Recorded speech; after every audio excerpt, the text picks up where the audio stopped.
Terrorist in Kenya attack neutralized as 14 people are confirmed dead.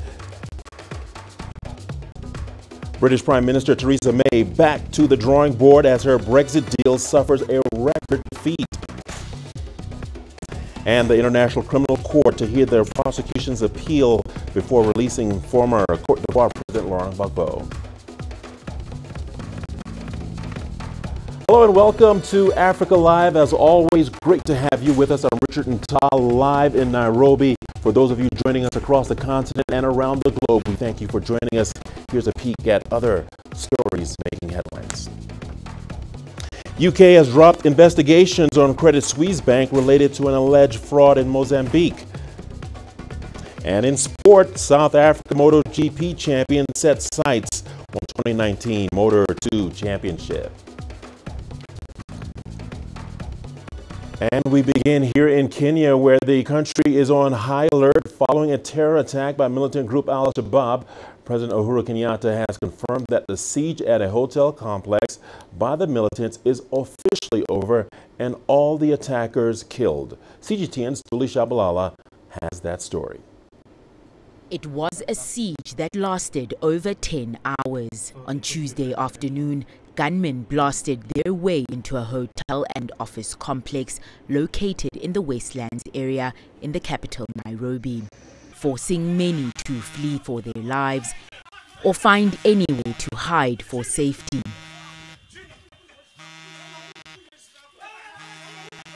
By Wednesday morning, 14 civilians had been confirmed dead and the terrorists taken out by Kenyan security forces. The security operation at Dusit Complex is over and all the terrorists eliminated. Security forces combed their way through the buildings and rescued over 700 people during the night-long operation. President Uhuru Kenyatta has commended the quick, swift and methodic response by all security forces in dealing with the threat. We are grieving as a country this morning, and my heart and that of every Kenyan goes out to the innocent men and women violated by senseless violence. The Somalia-based militant group Al-shabab has claimed responsibility for the attack. Kenya has often been targeted by the militants and is on high alert. We will seek out every person that was involved in the funding, planning, and execution of this heinous act.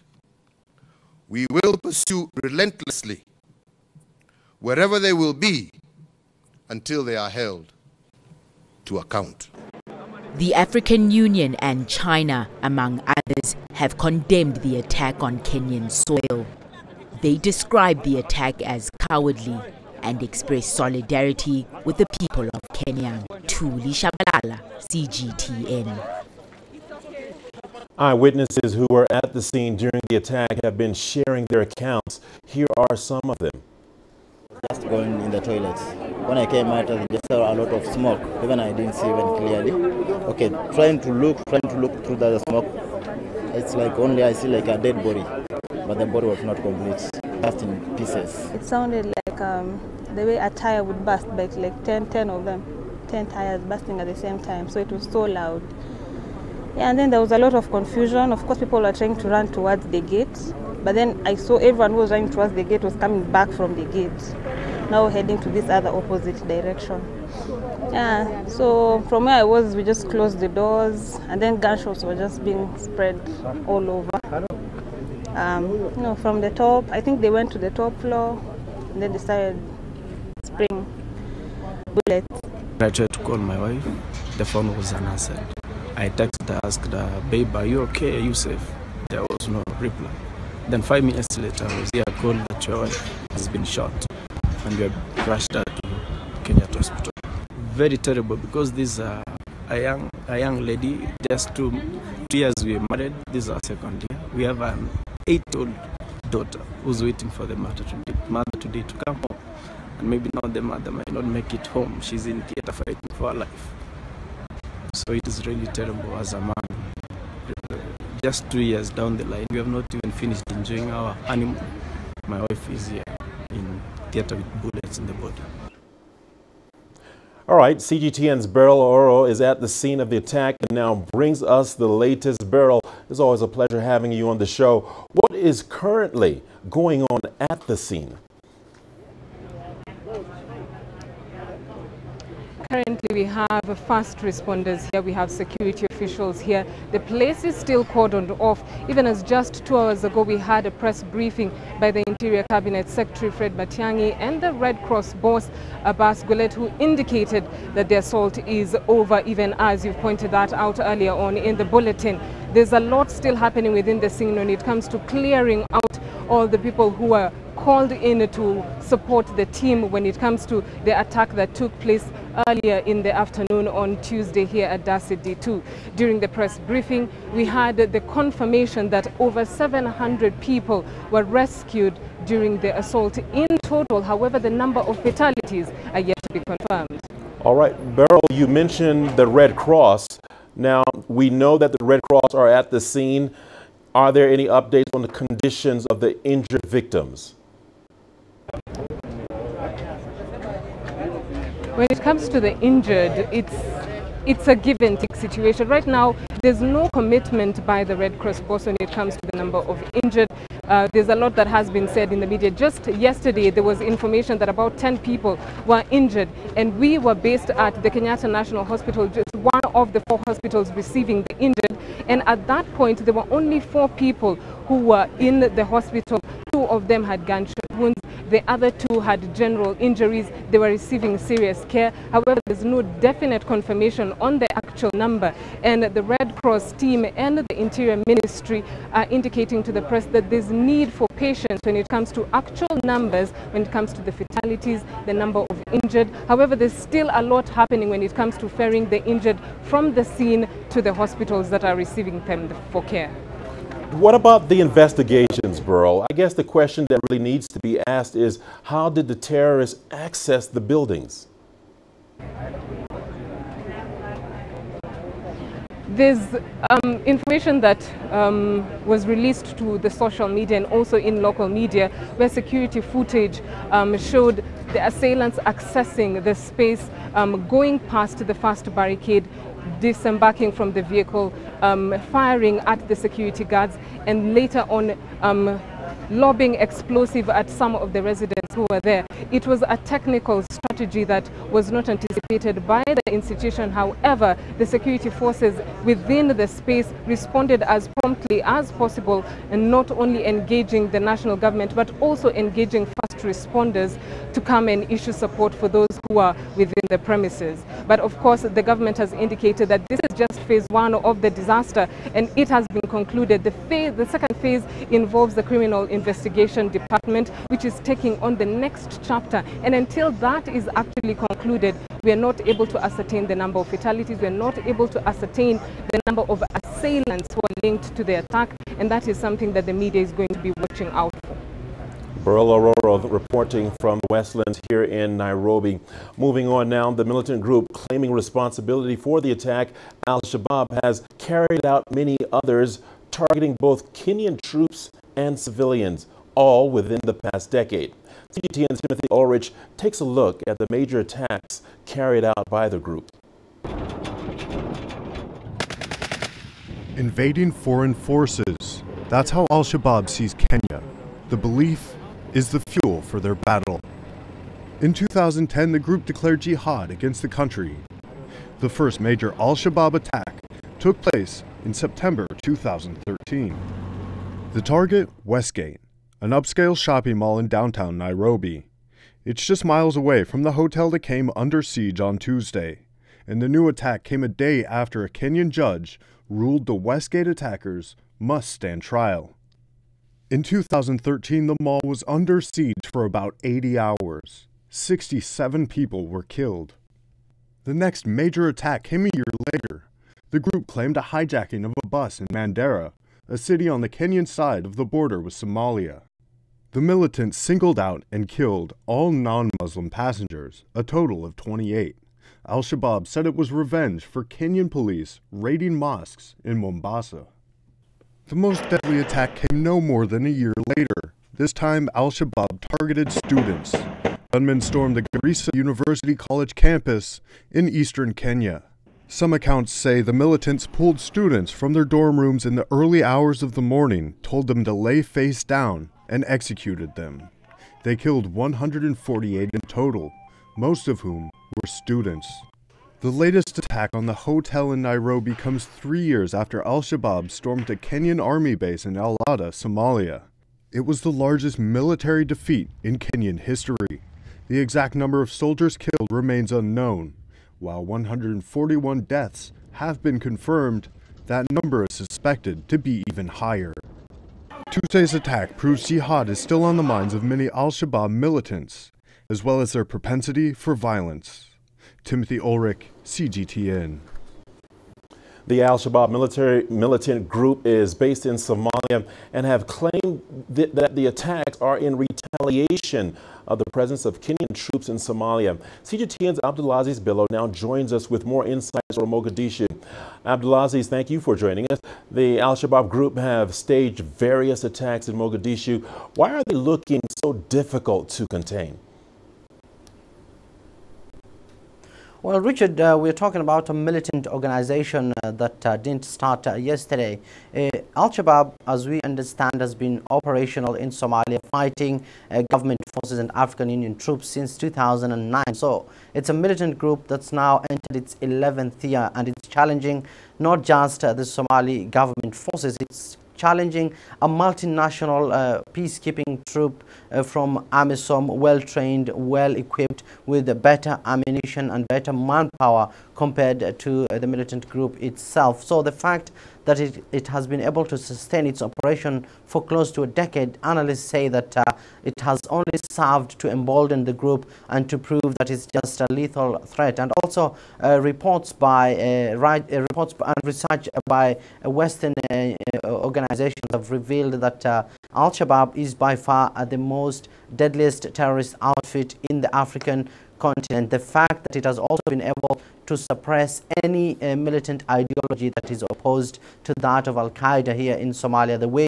it has challenged the Islamic State known as ISIL, also is another indicator that the militant group is a lethal threat here in the East African region, and it wants to exert its dominance not just in Somalia. It wants to ensure that it's an Al-Qaeda offshoot not just in Somalia but all across East Africa. And coming back exactly to your question is the attacks, the mode of attacks that Al-Shabab has been able to carry out over the years reveals that how dangerous the group is. It depends on the target that it wants to get. If it wants to target African Union troops, or what they do is they launch dawn attack using different explosions, suicide bombers, and then hundreds of armed fighters attack the African Union troops. When it comes to Somali forces, they target them in a similar way or using landmines and many other ways. So these are some of the reasons why experts here are saying Al-Shabab has not been able to be contained over the years, and also its ability also to control major towns in areas outside Mogadishu, like the region of Middle Juba, has given it enough ample ground to recruit fighters, train them, and use them in some of their operations outside even Kenya, for example. Abdulaziz, how vital is the presence of Kenyan troops in Somalia? Well, Richard, Kenyan troops operating under AMISOM are the second biggest here in the 21,000 strong mission, and they're in control of Sector 2. Now, Sector 2 is divided into three regions: Gedo region, that is on the border with Kenya, Middle Juba, and Lower Juba region. Now, two regions, Gedo and Middle Juba, Kenyan forces have been able to push out militants from that region and be able to control the wave of attacks that Al-Shabab always used to carry out inside Kenya. But there's one region where over the years no major military movement has been witnessed. That is Middle Juba region, and it's one area where Al-Shabab has been known to parade its foreign fighters and local fighters also, and it's also one area where it has used to execute alleged spies in Buale and in Jilip area. So these are the areas that Kenyan forces are controlling. So they contribute the second biggest troop number of AMISOM, and they've been able to assist the Somali government exert control in areas outside of Mogadishu. For instance, once Kenyan troops entered Somalia, they were able to wrestle the... All right, Abdulaziz Billo, thank you for your insight and analysis. We'll be staying in touch, obviously. Also joining me in studio is Dr. Francis Onditi.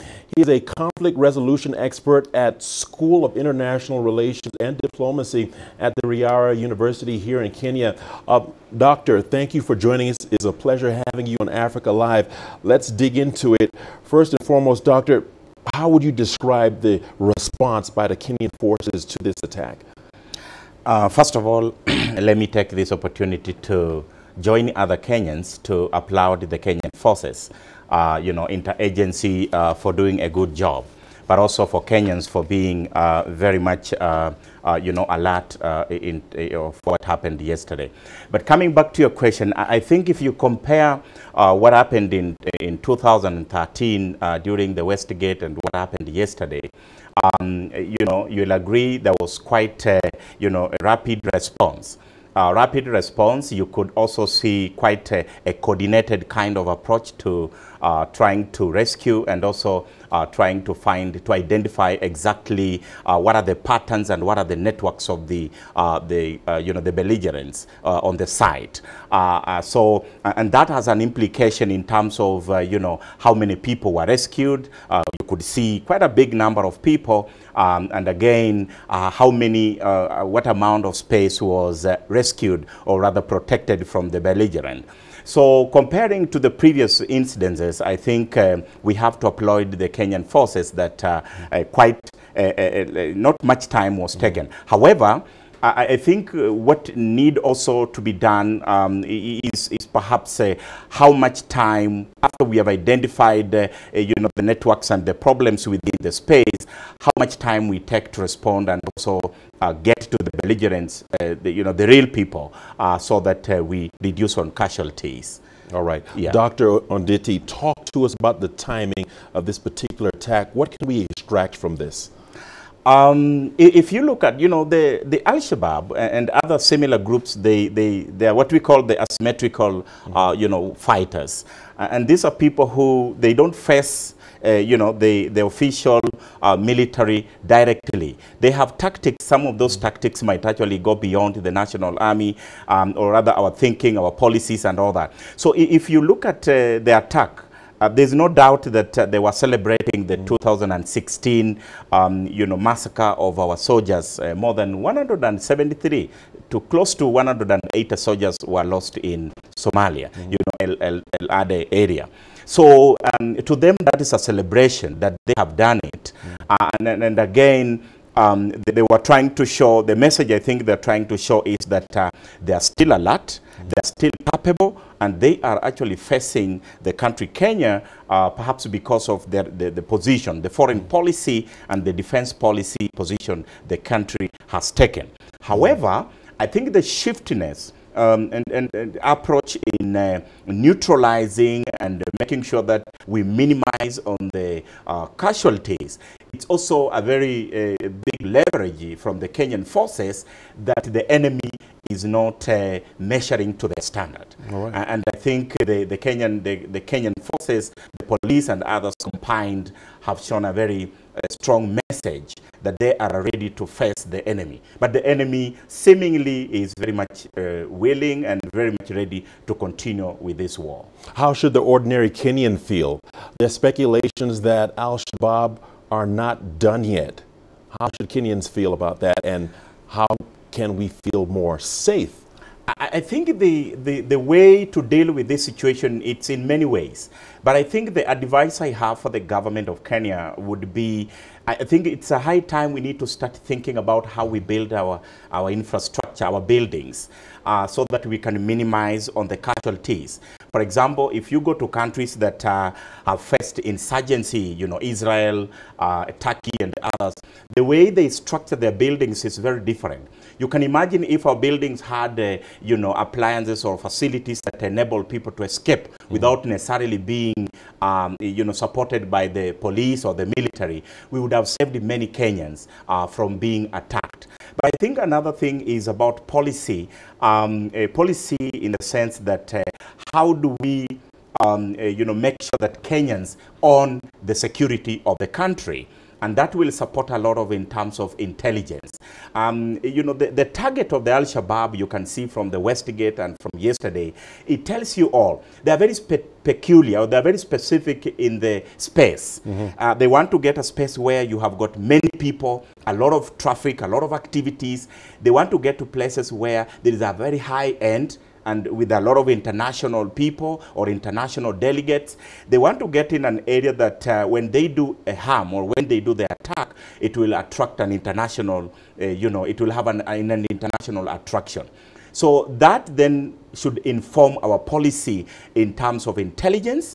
You know, the Nyumba Kumi initiative that the President of Kenya began is something that perhaps our security forces need to revisit, if possible. A continuous training on how people need to behave in such a situation, so that they need not to overcrowd but allow the security forces to do their job. But intelligence is very important, gathering information, supporting the police, and that tells us that you know, there is a need for the country to increase awareness about owning our own security, because the forces can only do much. Right. They will not rescue everybody, but I think the much information that we have, how much we give them information, how much information we are able to relay even before the attack is very important to deal with insurgency. All right, Dr. Francis Onditi, very important point there. And your credentials are impeccable. Thank you for taking time out to join us here on Africa Live. That's Dr. Francis Onditi, Head of Department of the School of International Relations and Diplomacy. All right, moving on, the International Criminal Court has ordered the release of former Cote d'Ivoire President Laurent Gbagbo after acquitting him on charges of crime against humanity. The judges noted that the prosecution had failed to provide sufficient proof to convict the former leader. However, their decision could be reversed on appeal this Wednesday. The prosecution is currently presenting their petition. The ICC also ordered the release of Gbagbo's street general, Charles Blagode, who stood trial with him. Amnesty International has, however, described the decision as a crushing disappointment to victims of post-election violence in Cote d'Ivoire. But Gbagbo's supporters took to the streets in celebration following the announcement. Right now here in Yopougon, everyone is happy. The release of Laurent Gbagbo will reconcile the whole country. Former enemies will become friends today. Hatred will finally be abolished in our hearts. We will all be happy in this country. Ivorians prayed for President Gbagbo and his minister Charles Blagode. Today we are more than happy. Now what we are waiting for is his arrival in Cote d'Ivoire. I assure you that in their hearts, Ivorians really want Laurent Gbagbo to return to power. All right, time now for a short break, but when we return, Zimbabwean President Emerson Mnangagwa continues his trip in Russia as tensions over high fuel prices remain back home. The World Health Organization cautions about the threat of Ebola that remains active in northeastern provinces of the DRC.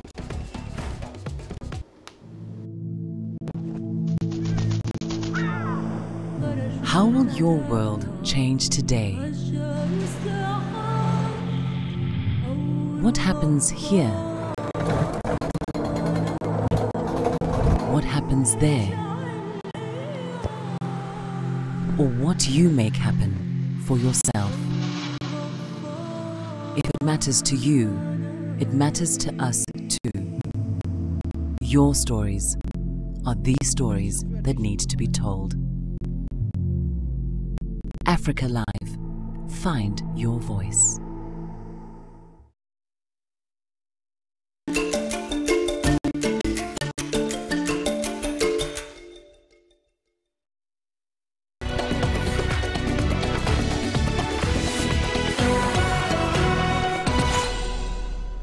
Welcome back. UK lawmakers have delivered a historic blow to Prime Minister Theresa May rejecting her divorce plan. 432 members of parliament voted against the deal, including 118 MPs from the Prime Minister's own party. Theresa May has now vowed to come up with a good alternative as her government faces a no-confidence vote. Well, CGTN's Richard Nta takes up the story from London. After 5 long days of dogged debate, the vote when it came was devastating. The ayes to the right, 202. The noes to the left, 432. So the noes have it. The noes have it. Unlock! A majority of 230 against Theresa May's Brexit deal. A parliamentary defeat unprecedented in scale and leaving Brexit in unresolved lockdown. It is clear that the House does not support this deal, but tonight's vote tells us nothing about what it does support. Nothing about how or even if it intends to honour the decision the British people took in a referendum Parliament decided to hold. Outside Parliament, there were scenes of joy as news of May's epic fail was shown to crowds on a big screen. Solutions, though, thin on the ground. Where we are now, who knows, we're completely logjammed. I'm very happy. This is a first step. We need to have a people's vote. That uncertainty echoed by the Prime Minister as she accepted the staging of a vote of no confidence in her government. Every day that passes without this issue being resolved means more uncertainty, more bitterness and more rancour. The government has heard what the House has said tonight, but I ask members on all sides of the House to listen to the British people who want this issue settled and to work with the government to do just that.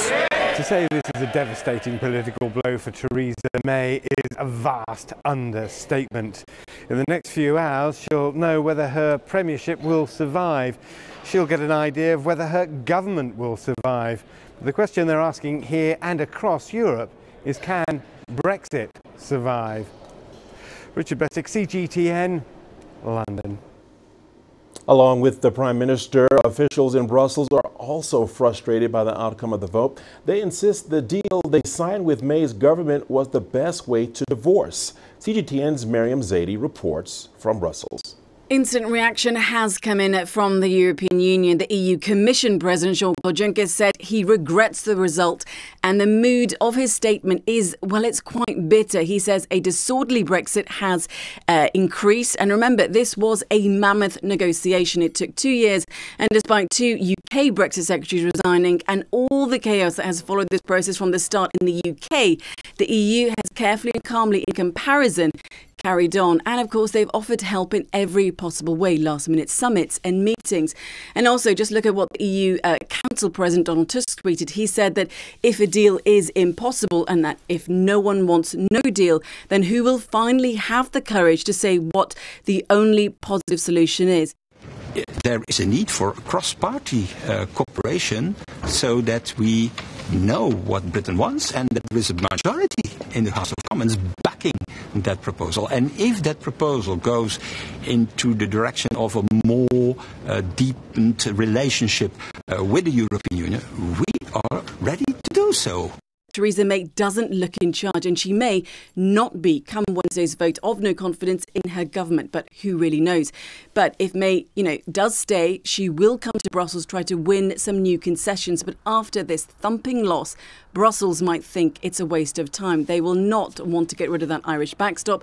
What they might do is try to force a hand to extend Article 50 and, of course, delay Brexit. But remember, any delay causes new problems, and it would impact EU Parliament elections, which are coming up in May. And talking of the EU Parliament, a group of 120 or so MEPs have written a letter to the British public. In it, they call on voters to reconsider the Brexit decision. So what comes next? Wait and see. Miriam Zaidi, CGTN, Brussels. Zimbabwe's President Emerson Mnangagwa has appealed to the Russian leader Vladimir Putin for help to grow his country's struggling economy. He is currently in Moscow, but back in Zimbabwe, several people have been killed in protest against a fuel price increase he announced before leaving. Lucy Taylor has been following the president's tour. Let's take a look. It's no secret that Zimbabwe's president is looking for investment, and Russia is looking for a bigger stake in Africa. So, from new oil and gas projects to modernising the army, at these talks, everything is on the table. I would wish that we now attend to deepening economic cooperation between our country, which is developing, it's a third world country, so that you, as a senior brother, you can hold my hand as I try to develop Zimbabwe. We are ready to do everything that is beneficial to our two countries and our peoples, and that will be important to achieve the plans you have set. President Mnangagwa has already agreed a new mining partnership with the Russian diamond giant Al-shabab, and he's attending a business forum in Moscow, keen to attract Russian investors to help overcome his country's financial troubles. There is general potential in Zimbabwe at the moment because, of course, it's the level of education is pretty high by African standards, and so there is a lot of things that can be done. There's already a good background for development. But the struggles at home make the need for deals here even more urgent. Before this visit, President Mnangagwa's spokesman said he expected a bumper harvest of agreements to come out of it to boost Zimbabwe's economy. The crisis back home now puts extra pressure on the president to make good on that promise. But as his tour continues here in Moscow, the headlines from Harare strain his key message that Zimbabwe is open for business. Lucy Taylor, CGTN, in Moscow. And in South Africa, the International Cross-Border Traders Association has issued an advisory that all its members avoid Zimbabwean borders and unnecessary movements. This is due to the ongoing crisis in that country. The association says it has also withdrawn all buses traveling to different parts of Zimbabwe as protests spread in the country. CGTN's Yolisa Njamela has the story. The neighboring Zimbabwe has been in turmoil since the fuel price more than doubled unexpectedly. The International Cross-Border Traders Association is concerned for the safety of those who are traveling to Zimbabwe or intend doing so. It's not safe for travelers to make any trips into Zimbabwe and out of Zimbabwe. The situation is very, very bad, as we have seen some police vehicles being banned. We have seen vehicle inspection directorate offices being banned. We have also seen some protesters shot. My concern is the safety of the people. If people are not safe, then it means we are nothing. People first, and then everything comes later. And also we are advising the government of Zimbabwe to make sure that everyone is safe in Zimbabwe. There should be no deaths. There should be no casualties in the country. Innocent people should not be killed. Juru says his association has also withdrawn all buses traveling to different parts of Zimbabwe from neighboring countries due to the prevailing situation in that country. A number of Zimbabwean nationals that we spoke to told us of their frustrations of having to cancel their plans to travel back home as a result of FastJet Zimbabwe Airlines that had to cancel its flights due to the unrest in Harare. It's depressing. It's not good for the economy, because remember, the economy of Zimbabwe right now thrives on imports. It's not exporting anything. So if we highly depend on those traders who are coming in and going out. So if we say they are being they are told to stay away, then it's a sorry state. It's not going to help the country. South Africa has a large number of Zimbabweans residing here. They're watching the unfolding situation with deep concern. The situation has reached a calamitous end. You know, we have expected that with a government that has just come into power, it is quite expected that they should be doing things to the benefit of the people. But what we see now is that the government is not interested in benefiting the people. To have a strike there is better, because maybe they think like can change everything. The matter will come all right. I must be worried, man, you know. Things, they are not going okay. Everything, it's like it's chaotic, you know. The International Cross-Border Traders Association is currently assessing the situation and will advise when it is safe for travelers to embark on their cross-border trips. Yodison Jamila for CGTN in Johannesburg, South Africa. Gabonese President Ali Bongo has overseen the swearing in of his new government. The president was in a wheelchair during the ceremony following a 3-month medical leave in Morocco. Bongo appointed a new government in efforts to strengthen his political base, including the nomination of Julian Bakale as prime minister. His return comes a week after a military group took over the radio station in a coup attempt. The UN World Health Organization says the Ebola outbreak remains highly active across the northeastern provinces of the DR Congo, which border Uganda, Rwanda, and South Sudan. According to the World Health Organization, the security situation in the North Kivu and Ituri province continue to hinder the implementation of response activities. But across the border, Uganda maintains heightened surveillance and response teams are in place to deal with the risk of the deadly virus. CGTN's Michael Baleke is at the Uganda-DRC border and has this report. An Ebola alert case is led to a waiting ambulance. The 14-year-old boy has presented with a high temperature after screening, one of the first signs of the Ebola virus disease. We are trying to control Ebola by disinfecting the feet when somebody is coming from Congo, hand washing, screening, and then we allow the person to go. Ebola screening is mandatory for everyone coming into Uganda from the DRC. However, more sensitization in the local communities has increased awareness of the disease. The Ebola hemorrhagic fever is a rare disease spread by direct contact with blood or body fluids of an infected person. The Ebola outbreak in the Democratic Republic of Congo, just across this borderline, has become the second deadliest in history, with over 650 cases reported. More than half of the people confirmed with the disease have died. However, due to increased vigilance of humanitarian organizations working with the security organs, no outbreak has been reported in Uganda. Ebola is a very big security threat to the people of Bujumbura, to Uganda at large. That's why we cannot give any opportunity. Whether you are Ugandan, whether you are not a Ugandan, so long as you are coming from the other side of the country, you have to go through the necessary checkups. That is at the screening point. No compromise about it. However, the volatile security situation in the eastern provinces of the DR Congo continue to pose a challenge in the fight against the Ebola disease. We need our part of the country to be again connected to the major part of the country, that we become again one. And we also need the security.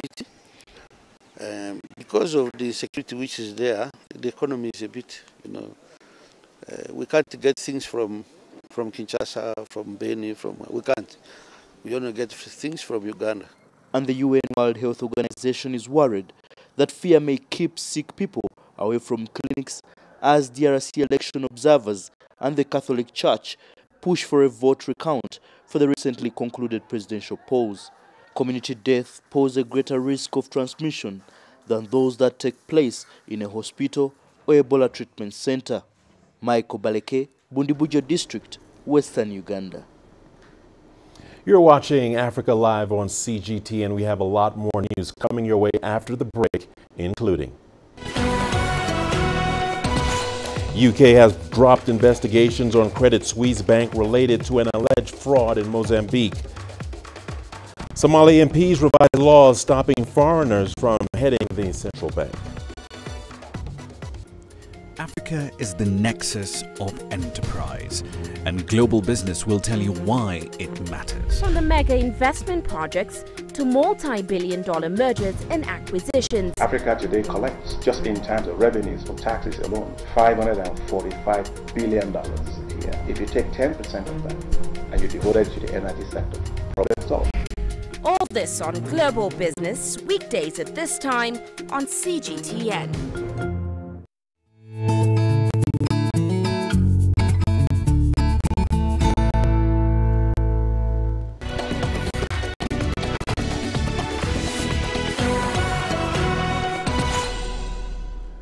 Welcome back. Britain's financial watchdog has dropped a criminal probe into Credit Suisse related to an alleged fraud in Mozambique. In 2016, the Financial Conduct Authority launched an investigation into the Swiss bank's activities in which approximately $2 billion worth of loans to state-owned companies pushed the country into a debt crisis.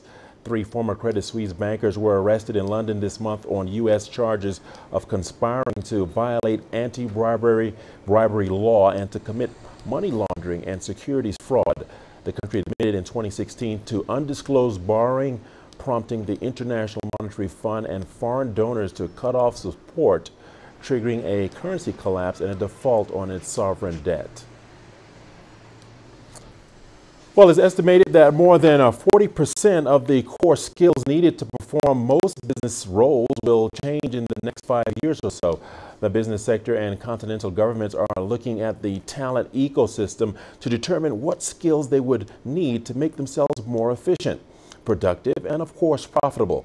Angelo Coppola sat down with Zayed Suleiman, COO IBM SA, to talk about fourth industrial revolutions and skills development. Let's take a look at that. Tell me about this program that you've developed. What's the objective? What's the thinking behind it?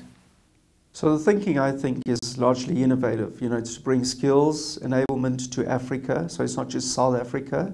It's a fantastic opportunity for people in the market to understand more about technology, to be more enabled, and to get them better positioned from a skills perspective to be able to enter the marketplace. So what kind of digital skills do the youth of the continent need to get ahead? It's all about technology and the new emerging technologies, which includes things like blockchain, IoT, which is Internet of Things, cloud, security, quantum computing, all of those types of things. But what about that baseline education level? How important is it that people go through the schooling system properly to develop that baseline? You know, we're very fortunate in today's world, especially with things like DNA, which is Digital Nation Africa, where people of different levels are able to go into this portal for free, sign up, and learn about the technology. And the more time you invest, the greater it is. I mean, Gary Player uses the example of the more you practice, the luckier you get, which is true. The more you work at something, the better you become. The more comfortable you are, the more confident you are. And the more that people, especially the youth, work with the technology, spend time learning about it, etc., the more conversant they become, the better they become, the more innovative they become. So what happens next for these people who have gone online and learned all about the new technologies to get prepared for the fourth industrial revolution? I think in essence, the net is that it gives you opportunity and it gives you options. And in today's world, especially in Africa, you need options. Our people with the high unemployment rate need options as to how do they work. Do they become small entrepreneurs and develop something that's going to be the next best technology that changes the world? Or are they going to be enabled to be able to go into an employer, whether it be a large or a small company, to say, this is my skill, how do I add value to your business, and how do we jointly move forward?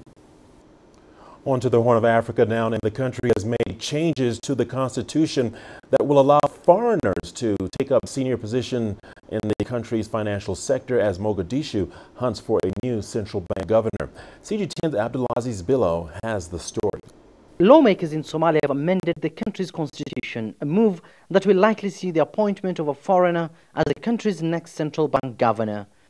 158 legislators endorsed the changes to the law with 17 rejections, following a heated debate in the country's federal parliament.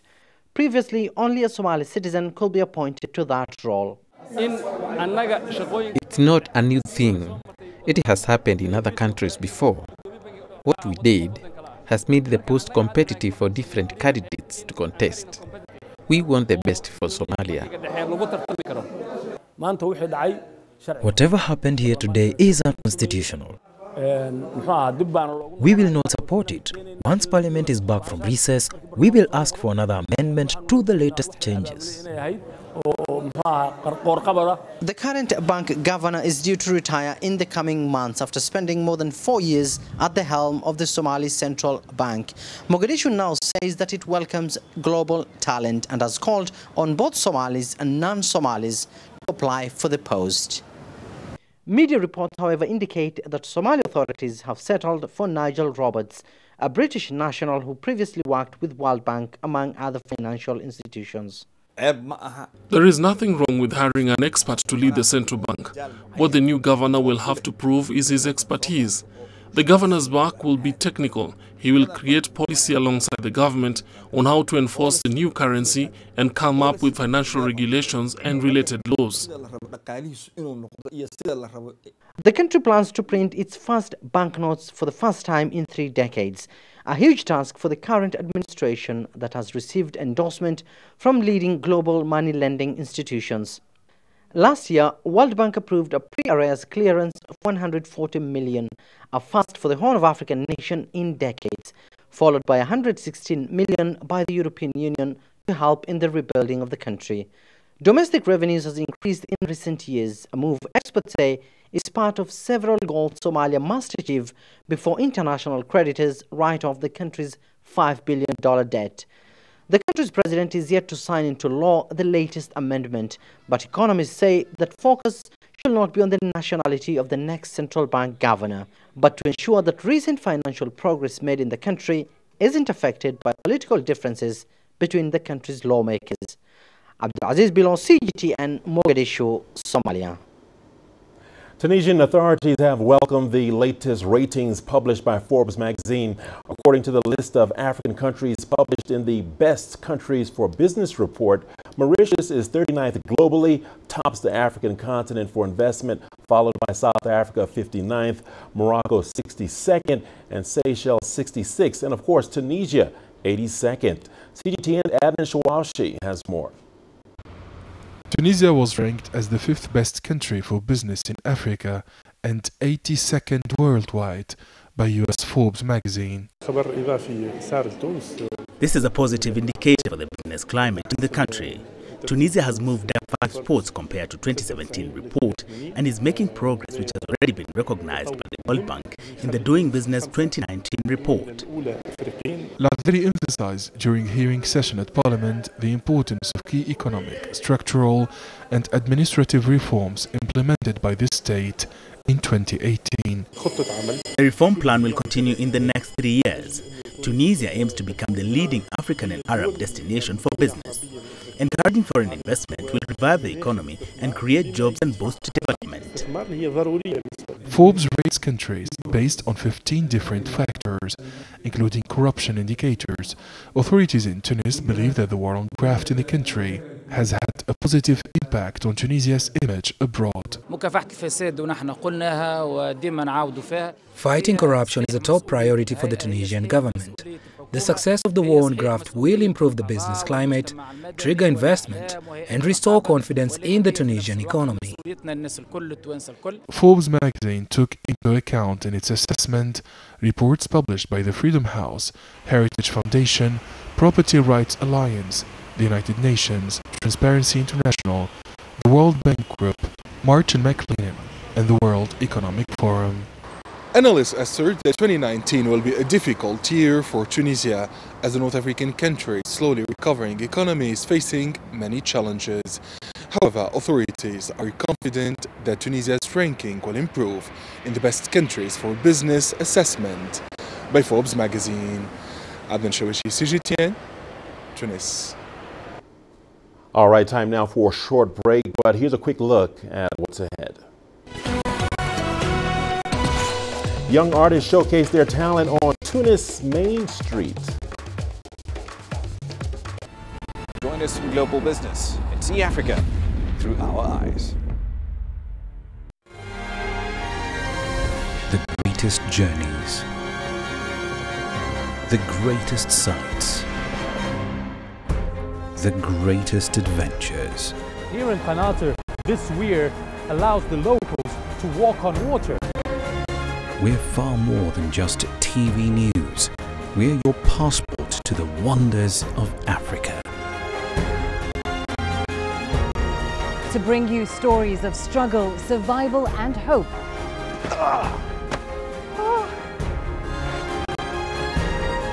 So let's explore.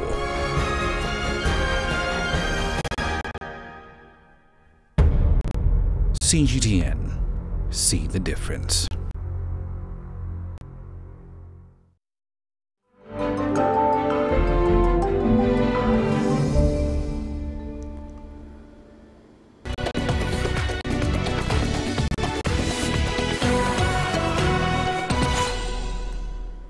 Welcome back. The popular uprising in Tunisia was led by a generation of young activists who took to the streets demanding social, economic, and political rights. Since then, young artists have seized the opportunity to transform walls and unusual locations into open sky art galleries. Let's take a look at this story. This exhibition in downtown Tunis retraces the main events that shook the country since the 2011 revolution. Abdelrahman is a 13-year-old elementary school student. He was only 5 when the popular uprising took place in the North African state. I am a photographer. I'm here to learn about my country's history through photos, writings and art. I'm a child of the revolution. A few years ago, music bands and artists were not allowed to perform here on Habib Bourguiba Avenue, which is the main street in Tunis. The revolution gave hundreds of artists the right to show their talent anywhere in Tunisia. The 2011 revolution was a precursor of the movement Art Under Bridges. This 2-kilometer-long bridge connects the north to the south of the capital city Tunis. Hajar is a student at the Institute of Fine Arts. She is one of the painters who have created the giant wall art to celebrate freedom, dignity and beauty in Tunisia. This place was dark, sad and abandoned before the revolution. Now it attracts visitors from many countries. I've used different shapes, colors and themes in my work. The 27-year-old artist dreams of sharing her art and skill with other Tunisian youths in the inner regions where the revolution had started. I dream of organizing workshops and boosting collective art in the regions. The revolution-inspired work can change the face of towns and cities. Dreaming is legitimate. This is the spirit of the revolution.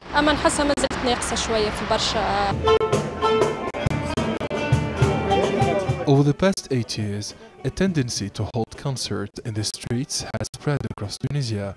Street concerts are now very common. Dozens of young musicians have revived the cultural life in Tunisia's main avenues. Aden Shawashi, CGTN, Tunis.